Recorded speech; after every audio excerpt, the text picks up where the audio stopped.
Adam and Eve disobey God. Genesis 3. Do you see these wonderful creatures that the Lord made? You will remember that He made the land, the creatures that go on land. He made them on the sixth day. We know that it was wonderful because the Lord said it was very good. But also the angels, it says in Job 38, it says that the angels shouted for joy as the Lord was creating all these things. But were all the angels shouting for joy? No, there was Satan. Satan had been one of those invisible things that the Lord created, but he had not been satisfied with his place in heaven, and he had been proud. He wanted to be like God, it says in the Bible. He wanted to be worshipped. And so Michael and his angels had thrown him out of heaven. Satan chose to enter the serpent because the serpent was more crafty than all the other beasts of the field. And Satan wanted to speak through the serpent. Now the serpent was more crafty than any other beast of the field that the Lord God had made. We don't know if he went with if how he went about on the ground because it says that he didn't crawl on his belly yet. So he might have been in a tree, he might have been on the ground. We don't know where he was when he was watching and looking at Eve.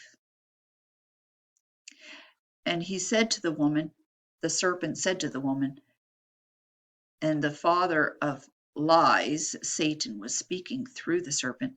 He said, "Did God actually say, 'You shall not eat of any tree in the garden'?" And the woman said to the serpent, "We may eat of the fruit of the trees in the garden, but God said, 'You shall not eat of the fruit of the tree that is in the midst of the garden, neither shall you touch it, lest you die.'" So even though Eden was the most beautiful garden, Satan was introducing a note of negativity. He made it seem like it wasn't so great because he says, did the Lord say you shall not eat of any tree in the garden? Instead of saying how wonderful the Lord was in allowing them to eat from so many trees. And you can see that Eve is already affected because the Lord hadn't said they couldn't touch it. He just said they couldn't eat of it. But now Eve is starting to make sound a little bit whiny. She's whining a bit. She says, "Oh, we can't even touch it." But the serpent said to the woman, "You will not surely die." Now the father of lies is outright lying because of course they would start to die the moment that they disobeyed. The Lord said so. For God knows that when you eat of it, your eyes will be opened and you will be like God, knowing good and evil. Now, those words, "you will be like God," were the words that made Satan sin and made him get thrown out of heaven. And now, those same words would make Eve start to sin also. So when the woman saw that the tree was good for food, and that it was a delight to the eyes, and that the tree was to be desired to make one wise, so she wanted to be like God, she wanted to know good and evil. She took of its fruit and ate. And someone was with her, and he did not tell her to stop when her hand reached out for that fruit, and that was her husband. And she also gave some to her husband who was with her, and he ate. So look how much of a delight to the eyes this fruit is. Although we don't know if it was an apple, but we do know that the fruit that Eve ate from the tree of the knowledge of good and evil was a delight to the eyes. Then the eyes of both were open, and they knew that they were naked. And they sewed fig leaves together and made themselves loincloths. Do you see how now they feel ashamed and guilty? And they try to cover up some of their shame with fig leaves. Before they didn't feel any guilt or shame, and they didn't need the fig leaves, but now they do. And they heard the sound of the Lord God walking in the garden in the cool of the day. And the man and his wife hid themselves from the presence of the Lord God among the trees of the garden. So not only are they hiding from each other, now they're also hiding from God. Is it possible to hide from God? Of course not. The Lord knows exactly where they are. But the Lord God called to the man and said to him, "Where are you?" The Lord knew the answer, but he was making Adam think. And Adam said, "I heard the sound of you in the garden, and I was afraid, because I was naked and I hid myself." God said, "Who told you that you were naked? Have you eaten of the tree of which I commanded you not to eat?" The man said, "The woman you gave to be with me, she gave me fruit of the tree, and I ate." So Adam is trying to clear himself of any blame. He's blaming both God and the woman because he says, "The woman you gave," and it was the woman. So he's just turning the blame away from himself, even though he was the one who ate it. Then the Lord God said to the woman, "What is this you have done?" The woman said, "The serpent deceived me, and I ate." Notice how she also is avoiding any blame. She pretends that she's innocent. It was just the serpent that made her do it. The Lord God said to the serpent, "Because you have done this, cursed are you above all livestock and above all beasts of the field. On your belly you shall go, and dust you shall eat all the days of your life. I will put enmity between you and the woman, and between your offspring and her offspring. He shall bruise your head, and you shall bruise his heel." The Lord didn't want the enmity between him and Adam and Eve. He wanted to put the enmity where it belonged, between Satan and the serpent and the woman and all her offspring. So he removed it from between himself and mankind and put it between the serpent and mankind. And he also gave this mother of all promises, this most important promise in the Bible. He said that the serpent would bruise the offspring of the woman.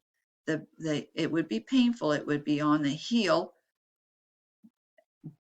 but the offspring of the woman, specifically the Messiah, Jesus, the Savior, he would crush and destroy Satan. And you see the Messiah, his foot would crush the head of the snake. And the snake, of course, is Satan. So this is very, very merciful of God.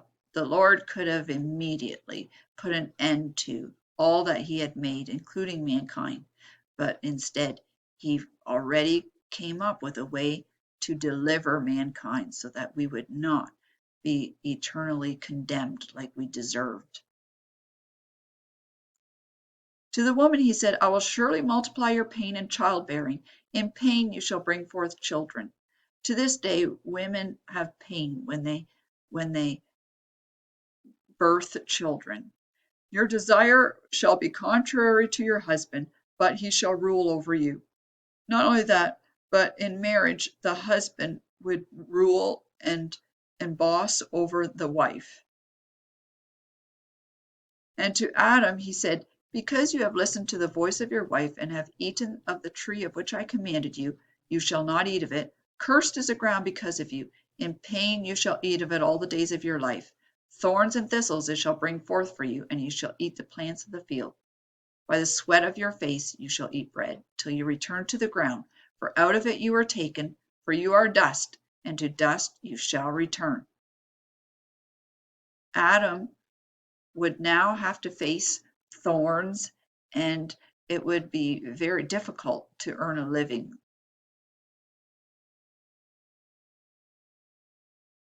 The man called his wife's name Eve because she was a mother of all living.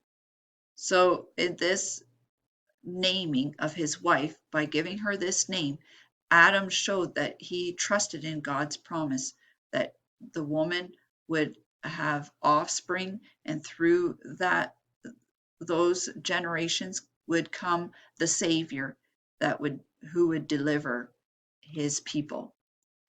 And the Lord was merciful to Adam and Eve because he made for Adam and Eve garments of skin and clothed them.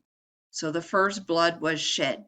Animals needed to be killed so that Adam and Eve could be clothed with their skins. Then the Lord God said, Behold, the man has become like one of us in knowing good and evil. Now, lest he reach out his hand and take also of the tree of life and eat and live forever. Therefore the Lord God sent him out from the Garden of Eden to work the ground from which he was taken. He drove out the man, and at the east of the Garden of Eden he placed a cherubim and a flaming sword that turned every way to guard the way to the tree of life. And again, the Lord was merciful because if Adam and Eve had taken of the tree of life, then they would have lived forever in their sinful bodies. But the Lord had something much better in store. They would die and they would be raised again in, in perfection.